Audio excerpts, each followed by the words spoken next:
Oui, Seigneur, notre Dieu, notre Père, sois béni éternellement de ce que tu es fidèle, tu restes fidèle en dépit de nos ingratitudes et de nos infidélités.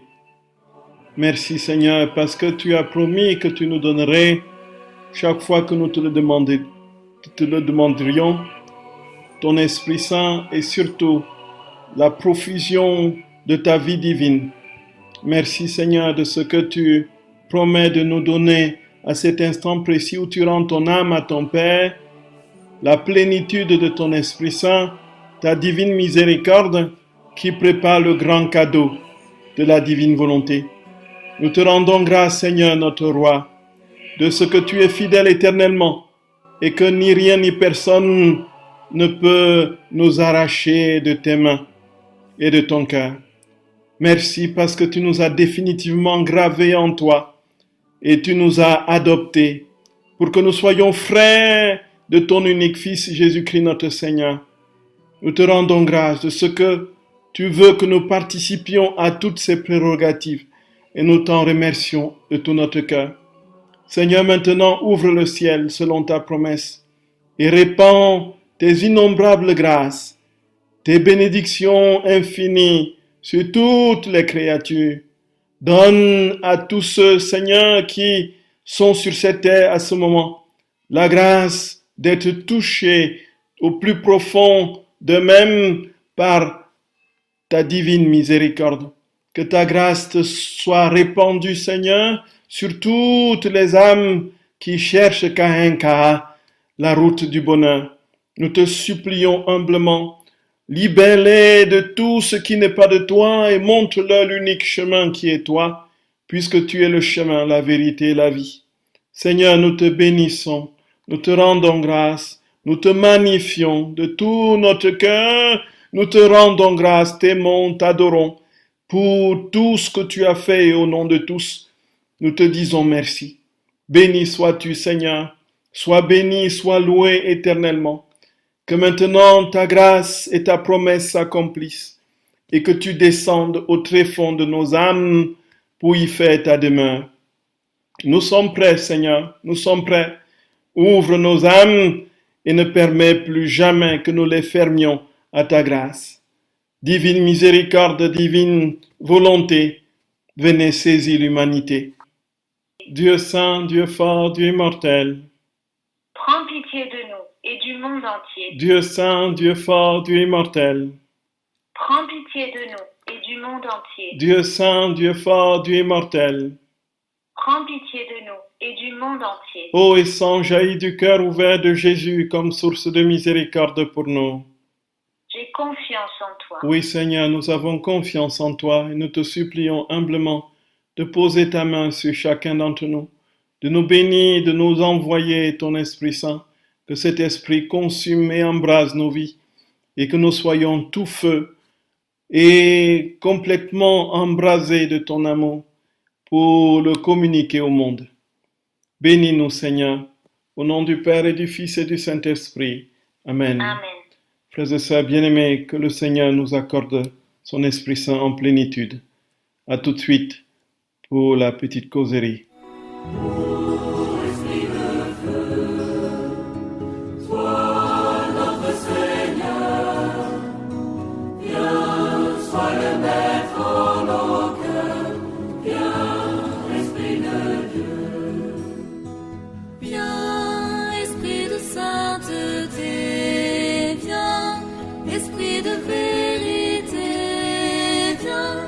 Esprit de charité, viens nous recréer. Esprit de foi, notre Seigneur, sois le maître en nous, Esprit de Dieu. Viens, Esprit consolateur, viens, toi qui connais nos cœurs, viens, apaise notre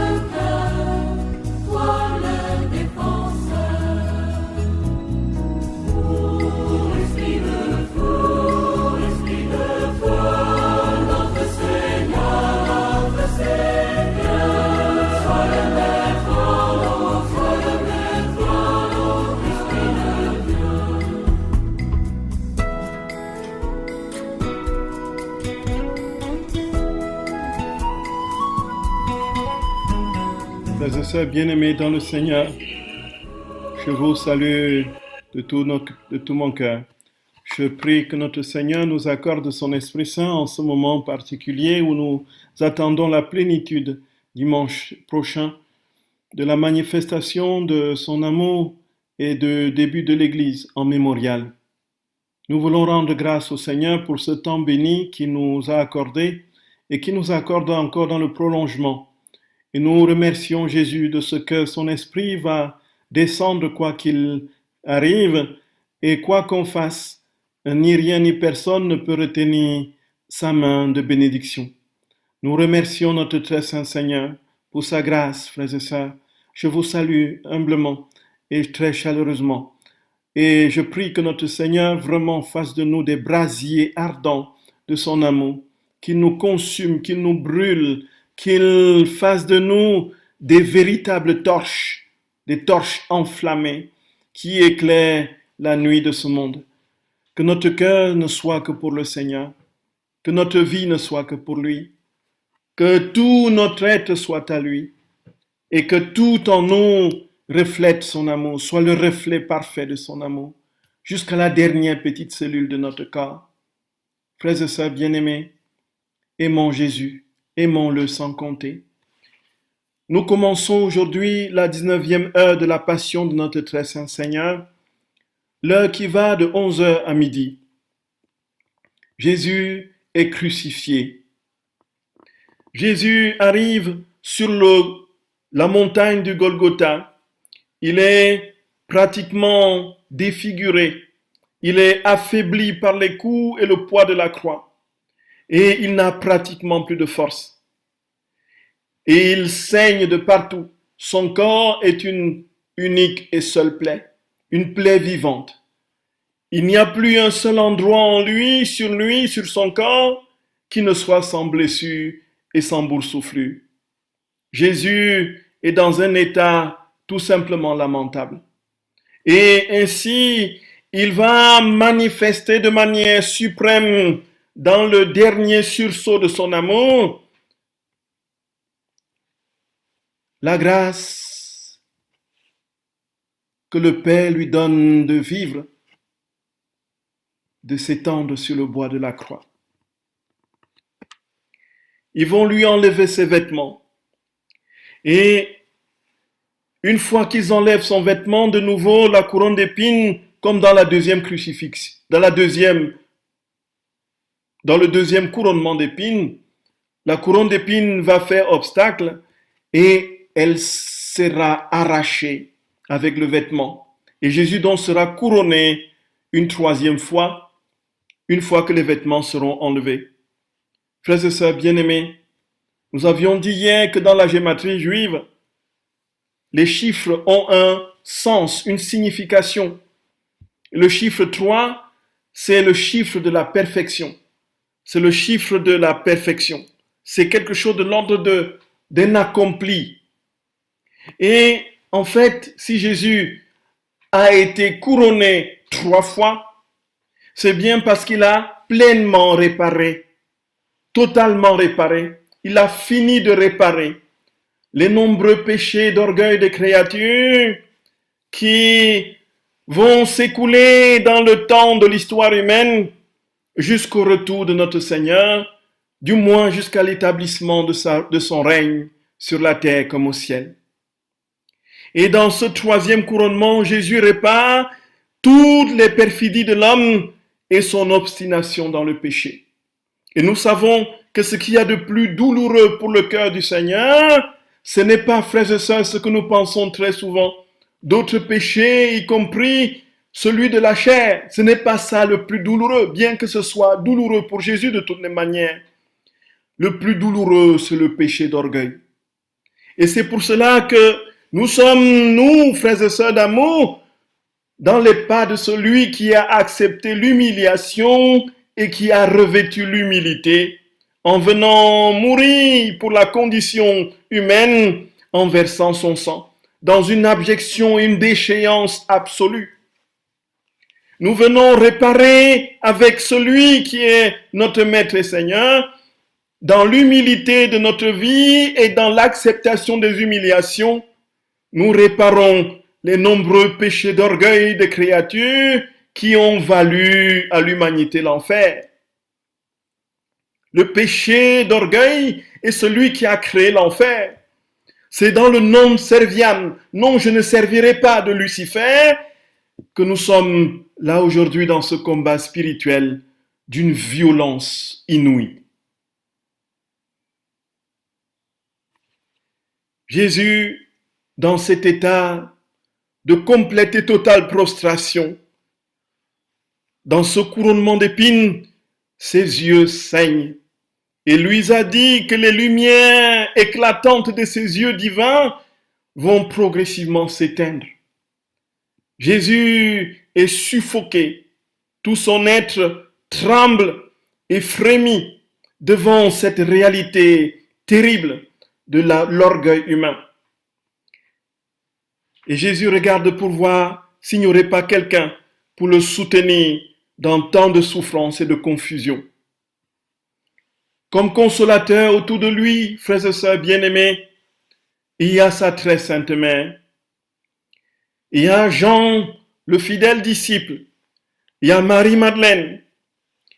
Et nous, où sommes-nous? Où sommes-nous pour consoler Jésus?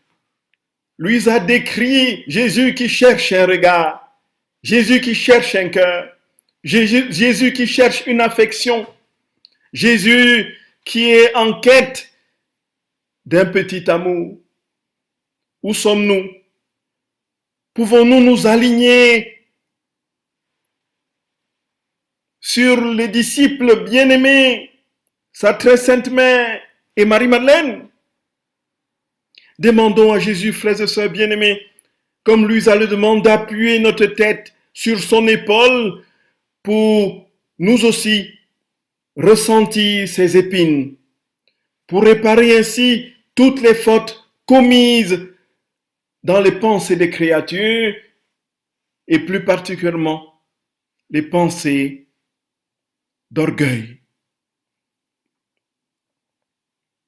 Louisa et nous aussi avec elle, nous voulons embrasser chaque goutte de sang qui coule du visage de notre Seigneur et que chacune de ces gouttes soit une lumière pour chaque intelligence créée.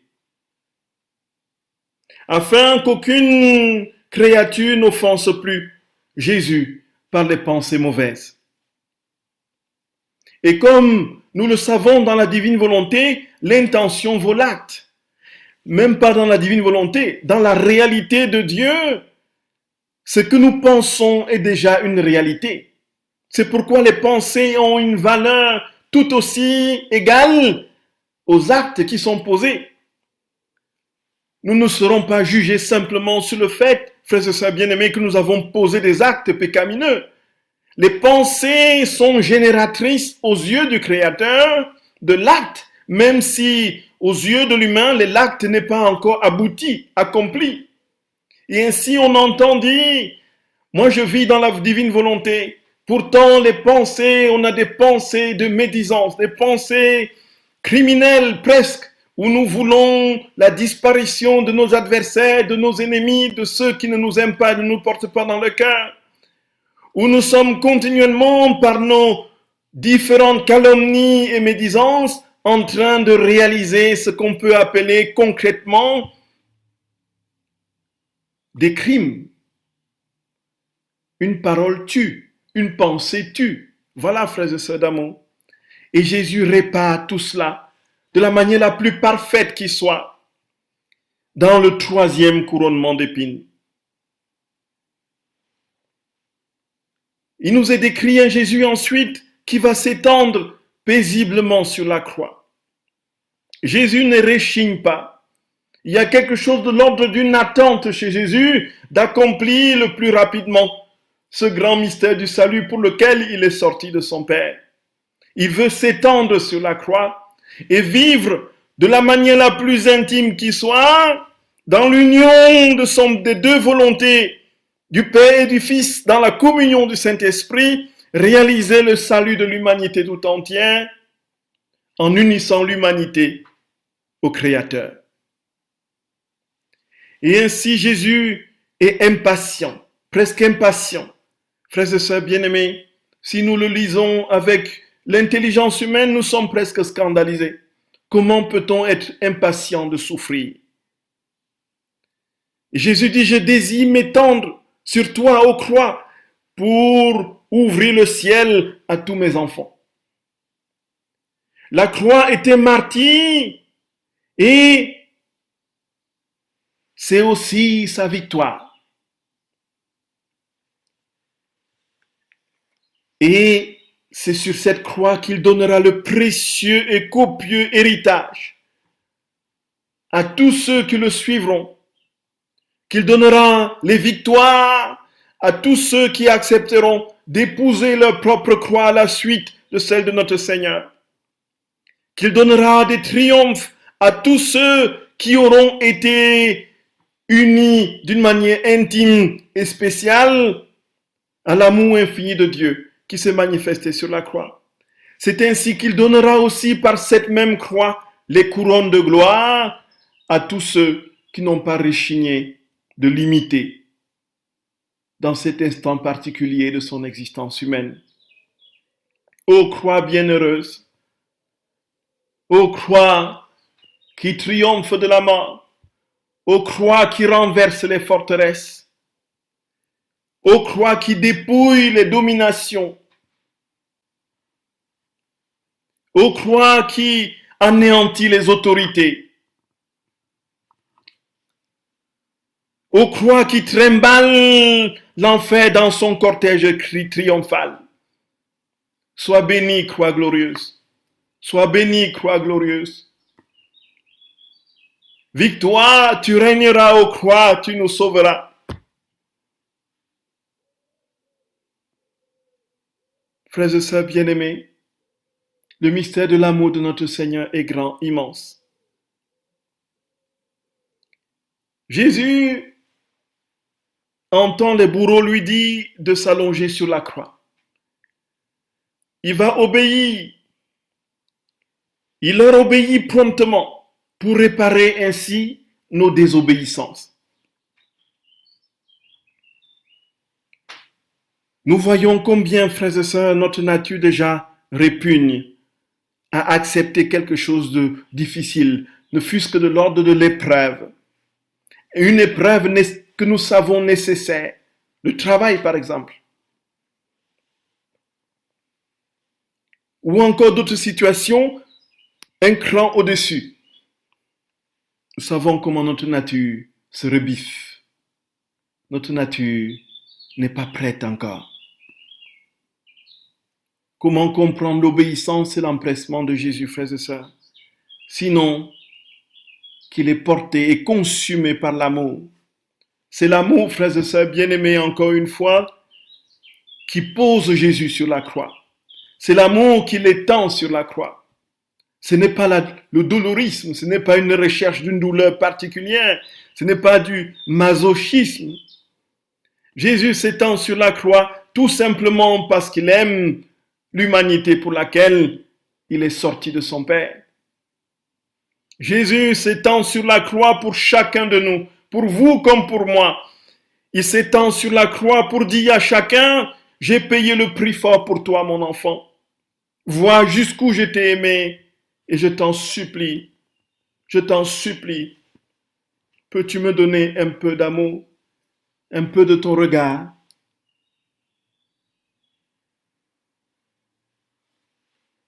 Et comment, frères et sœurs d'amour, aider notre Seigneur?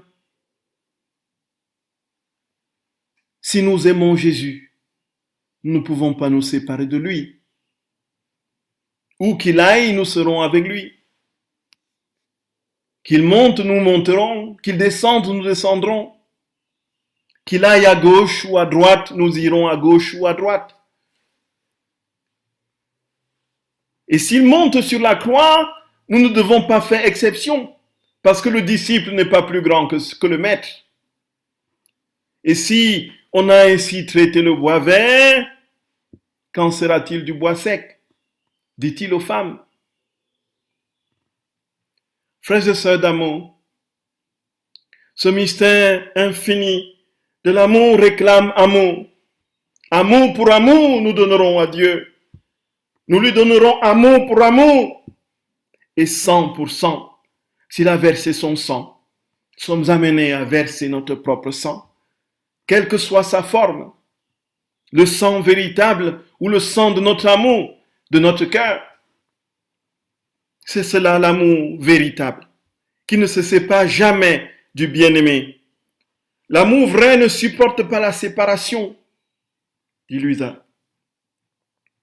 Et alors, sur ce chemin, pour aider à soutenir notre Seigneur, il y a la très sainte mère, il y a Saint Jean naturellement, il y a les saintes femmes, Marie-Madeleine. Et pourquoi cette attirance? Tout simplement parce que si nous aimons Dieu, si nous aimons le Seigneur, il nous fait part de sa volonté. Il nous fait part de sa propre vie. Nous ne pouvons pas penser en dehors de sa pensée à lui. Nous ne pouvons pas aimer en dehors de son amour. Son amour et le nôtre ne font désormais plus qu'un. Et s'ils ne font désormais plus qu'un, frères et sœurs d'amour, où que Jésus aille, nous irons. Quoi qu'il fasse, nous le ferons.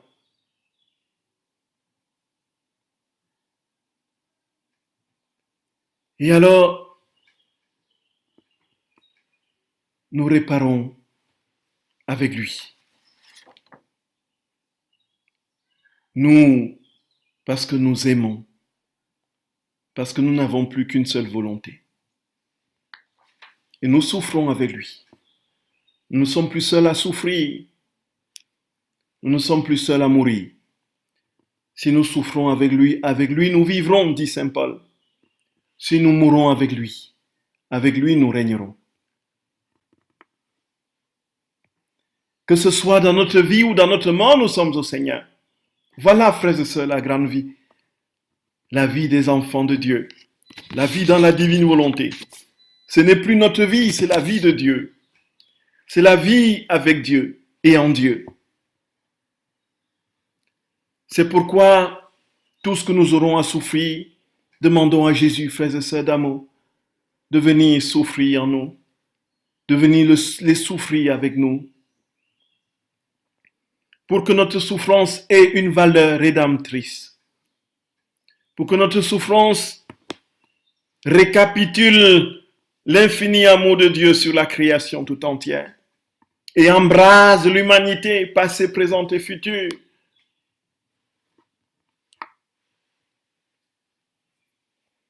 Et alors, frères et sœurs bien-aimés, les soldats vont tirer avec une rare et incroyable fureur notre Seigneur, le projeter sur la croix avec une férocité sans nom. Et Jésus pâlit de douleur et la lumière de ses yeux s'éclipse. Et Luisa a le réflexe d'embrasser la main droite de notre Seigneur. Alors, tous les membres souffrants de Jésus réclament consolation. Tout ce que Jésus a souffert a une signification de salut, signification dans le sens de la réalité de ce qu'elle signifie, bien sûr, et nous amène à consoler à cet endroit particulier où Jésus a souffert. Luisa embrasse la main droite de Jésus notre Seigneur et demande que chaque goutte de sang serve à laver les âmes de leurs péchés. Que Jésus ouvre le ciel à tous et bénisse toutes les créatures. Que sa bénédiction appelle à la conversion tous les pécheurs et à la lumière de la foi tous les hérétiques et tous les infidèles.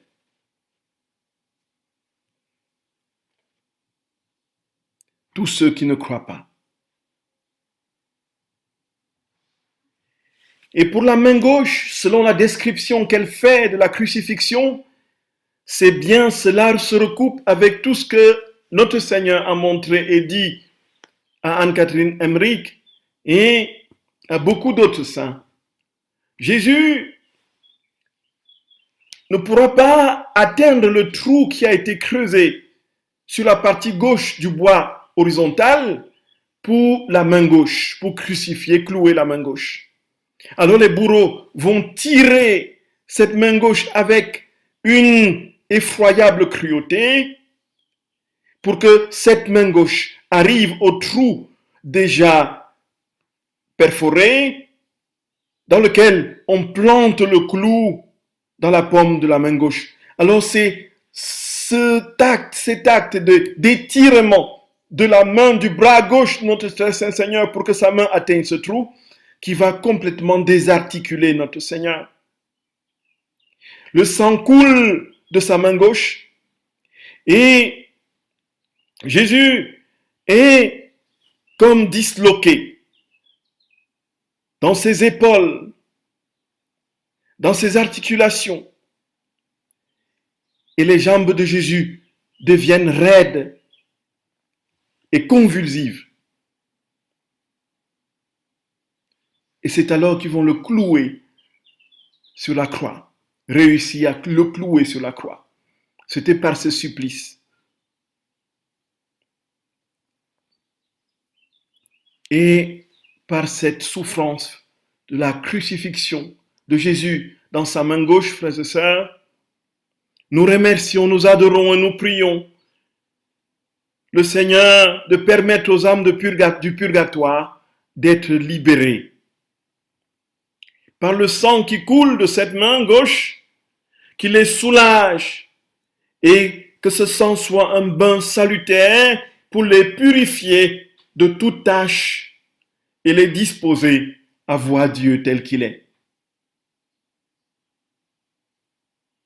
Toutes les souffrances du Seigneur ont une signification de salut, disent quelque chose de ce que Jésus a souffert, a racheté. Toutes les souffrances rachètent en Jésus. Toutes les souffrances de Jésus rachètent l'humanité.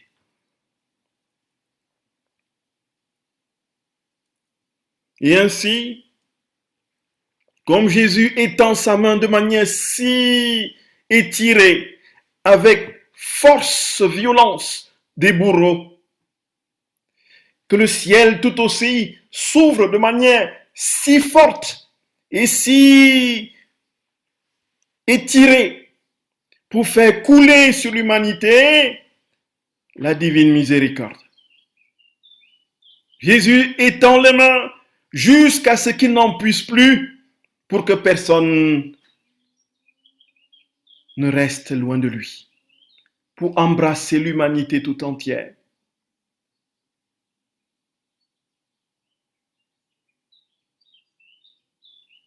Et ainsi, frères et sœurs d'amour, ils vont aussi avec une même férocité tout aussi diabolique. Ils vont prendre les pieds infiniment saints de notre très saint Seigneur, contractés par la grande douleur éprouvée lors du clouage des mains. Ils vont faire en sorte que les pieds de Jésus, l'un sur l'autre, vont recevoir le clou volumineux.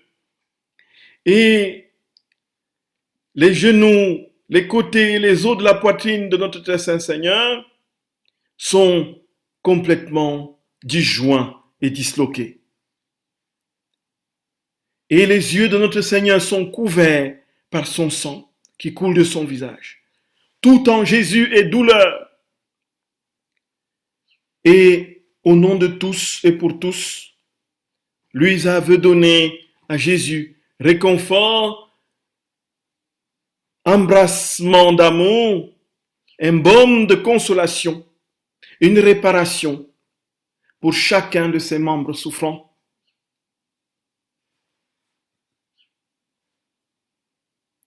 Et ainsi, frères et sœurs bien-aimés, elle y enferme toutes les âmes dans ses plaies sacrées.